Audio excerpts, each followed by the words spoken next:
Hi friends, ఈరోజు మనం ఫర్మేటర్ auto door open అయ్యేటప్పుడు క్లోజ్ అయ్యేటప్పుడు వచ్చే సౌండ్స్కి రీజన్ అండ్ దాని సొల్యూషన్ చూద్దాం.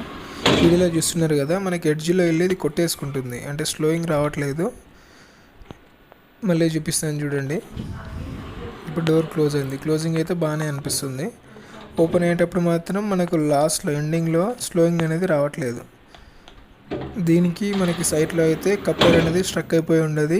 డోర్ టు డోర్ క్లియరెన్స్ అంటే సీల్ సైడ్ సరిగా లేకుండా అది అలైన్మెంట్ చేసేసి తర్వాత డ్రైవ్ ట్యూనింగ్ చేసిన తర్వాత ఇప్పుడు చూడండి ఎంత స్మూత్గా క్లోజ్ అవుతుందో. మనకు అనేది లాస్ట్లో మనకు స్లోయింగ్ అనేది తెలుస్తుంది. ఒకసారి చూడండి. ఫస్ట్ కప్లర్ మిస్టేక్ ఉండే, నెక్స్ట్ మెకానికల్ డోర్ అలైన్మెంట్, తర్వాత డ్రైవ్ ట్యూనింగ్ ఇష్యూ అనేది ప్రాబ్లం అనేది సాల్వ్ అయిపోయింది. డ్రైవ్ ట్యూనింగ్ ఎలా చేయాలో మన ఛానల్లో వీడియో ఉంది, ఒకసారి చెక్ చేయండి. Thank you for watching.